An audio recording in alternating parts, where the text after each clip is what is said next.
ایک جماعت میں علماء صالح لوگ تھے جو انہیں اس کام سے روکتے، جبکہ دوسری جماعت نافرمان افراد پر مشتمل تھی۔ پھر بستی کے بھی دو حصے کر لیے گئے اور ان کے باہمی تعلقات منقطع ہو گئے۔ ایک روز محسوس ہوا کہ جس حصے میں نافرمان رہتے ہیں وہاں بالکل سناٹا ہے، جبکہ وہاں جا کر دیکھا گیا تو وہاں رہنے والوں کی صورتیں مسخ ہو چکی تھیں۔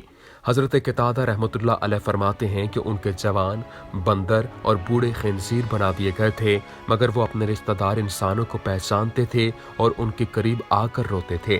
حضرت عبداللہ ابن مسعود رضی اللہ تعالیٰ عنہ سے صحیح مسلم میں منقول ہے کہ بعض لوگوں نے اپنے زمانے کے بندروں اور خنزیروں کے بارے میں حضرت صلی اللہ علیہ وآلہ وسلم سے دریافت کیا کہ کیا یہ وہی مسخ شدہ شکلوں والے یہودی ہیں؟ آپ صلی اللہ علیہ وآلہ وسلم نے فرمایا، اللہ تعالیٰ جب کسی قوم میں مسخ صورت کا عذاب نازل کرتے ہیں تو ان کی نسل نہیں چلتی بلکہ چند روز میں ہلاک ہو کر ختم ہو جاتے ہیں۔ بندر اور خنزیر دنیا میں پہلے ہی سے موجود تھے۔ ناظرین گرامی، ان لوگوں نے اکثر کام احکام تورات کے خلاف شروع کر دیے تھے۔ ان امور میں سے ایک یہ بھی تھا کہ وہ ہفتہ کے دن مچھلی کا شکار نہ کیا کریں اور نہ دنیا کی کوئی خرید و فروخت کریں۔ یہ سب چیزیں کتاب تورات میں حرام تھیں۔ ان لوگوں نے کوئی پرواہ نہ کی اور ان حرام کردہ چیزوں پر کاربند ہو گئے۔ جب اس قوم نے اللہ تعالیٰ کی نافرمانی شروع کی تو پھر ان کی آزمائش کے واسطے اللہ تعالیٰ نے دریا کی مچھلیوں کو حکم دیا کہ ہفتہ کے دن دریا سے نکل کر ساحل پر آ کر اپنے کھیل کود میں مشغول رہیں اور باقی دنوں میں دریا میں جا رہیں۔ پس خداوند تعالیٰ کے حکم سے مچھلیاں ہفتے کے دن دریا سے نکل کر کنارے پر آ کر پھرتی رہتیں اور ہفتہ کے علاوہ دوسرے دنوں میں دریا کے اندر چلی جاتیں۔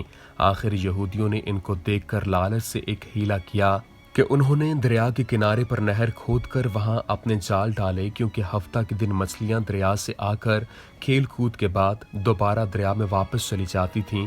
آخر وہ سب ہفتے کے دن نہر میں جال ڈال کر رکھتے اور صبح کو اٹھ کر اتوار والے دن مچھلیوں کو اپنی ضرورت اور آرزو کے مطابق پکڑ کر کھا لیتے۔ انہوں نے اپنی دانست میں ہیلا کیا کہ دریا کے کنارے سے پانی کاٹ لائے کہ مچھلیاں وہاں آ کر رہیں، لیکن ان کا یہ ہیلا بھی کام نہ آیا اور مچھلیاں اتوار سے پہلے وہاں سے نکل کر واپس دریا میں چلی جاتیں۔ پھر ان لوگوں سے رہا نہ گیا اور وہ ہفتہ کو اپنی نکالی ہوئی نہر کا راستہ ان مچھلیوں کے لیے بند کر دیتے اور اتوار کی صبح اسی نہر سے مچھلیاں پکڑ کر کھا لیتے اور اپنی دانست میں بڑی دانش مندی سے کام لے کر اللہ کو چکمہ دیا۔ لیکن اللہ تو ان کی تدبیروں سے خوب آگاہ تھا کہ وہ جیسا کر رہے تھے وہ اپنے لیے عذاب الہی کو دعوت دے رہے تھے۔ ان لوگوں میں 3 فرقے ہو گئے۔ ایک تو ان میں وہ تھے جو شکار کرتے تھے اور دوسرے وہ لوگ تھے جو باز آ گئے تھے، نافرمانیوں سے برابر منع کرتے رہے تھے، اور تیسرے وہ تھے جو منع کرنے سے تھک گئے تھے اور منع کرنا چھوڑ دیا تھا، لیکن وہ بہتر تھے جو برابر منع کرتے اور منع کرنے والوں نے شکار کرنے والوں سے ملنا چھوڑ دیا تھا اور کہا کہ کیوں نصیحت کرتے ہو ان لوگوں کو کہ جن کو اللہ ہلاک کرے یا ان پر عذاب مسلط کرے۔ تو وہ لوگ یہ سن کر ان سے بولے کہ تم ہم کو ڈراتے ہو، ہم ہر ایک سے زیادہ طاقتور ہیں، ہمارا کوئی کچھ نہیں بگاڑ سکتا۔ جبکہ وہ لوگ نافرمانی سے باز نہ آئے تو اللہ کے عذاب کا دن آن پہنچا۔ ناظرین گرامی، ایک دن صبح کو اٹھے تو دوسروں کی آواز سنی تو دیوار پر چڑھ کر دیکھا کہ ہر گھر میں بندر ہی بندر نظر آ رہے ہیں، اور ان کی کیفیت یہ تھی کہ وہ آدمی کو پہچان کر اپنے قرابت والوں کے پاؤں پر اپنا سر رکھتے اور پاؤں چاٹنے لگتے۔ بالآخر وہ اپنے برے حال سے 3 دن میں سب کے سب مر گئے۔ ناظرین گرامی، نافرمانی کے سبب خداوند قدوس کے حکم سے بنی اسرائیل کے چہروں کو مسخ کیا گیا، یعنی ان کی شکلیں بندروں جیسی ہو گئیں، اور ہم لوگ چونکہ خاتم النبیین کی امت میں ہیں اس لیے اس زمانے میں گناہ کے باوجود حضور اکرم صلی اللہ علیہ وآلہ وسلم کی دعا کی وجہ سے ہمارے چہرے مسخ نہیں کیے جاتے۔ لیکن یاد رہے کہ قیامت کے دن اس نافرمانی کی سزا ذلت مسخ سے کم نہ ہوگی۔ یا اللہ، تو ہمیں نیکیوں کی توفیق عطا فرما اور دین اسلام پر ثابت قدم رکھ اور ہمارے سارے گناہوں کو معاف فرما۔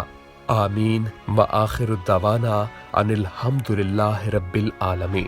اللہ بزرگ و برتر سے دعا ہے کہ وہ ہمیں اپنے نبیوں کی زندگیوں سے نصیحت حاصل کرنے کی توفیق عطا فرمائے اور آپ کے اور میرے علم میں اضافہ فرمائے، اور ہمیں اسی طرح سے دینی علم سیکھنے، جاننے اور پھیلانے کی توفیق اور ہمت عطا فرمائے۔ اگر آپ کو ہماری یہ ویڈیو پسند آئی ہے تو کامنٹ باکس میں اپنی قیمتی رائے سے ضرور آگاہ کریں، اور اگر ابھی تک ہمارے چینل کو سبسکرائب نہیں کیا تو ابھی سبسکرائب کریں اور بیل کے بٹن کو بھی ضرور دبائیں تاکہ آپ تک ہماری نئی ویڈیوز بآسانی پہنچ سکیں۔ شکریہ۔ وما علینا الا البلاغ المبین۔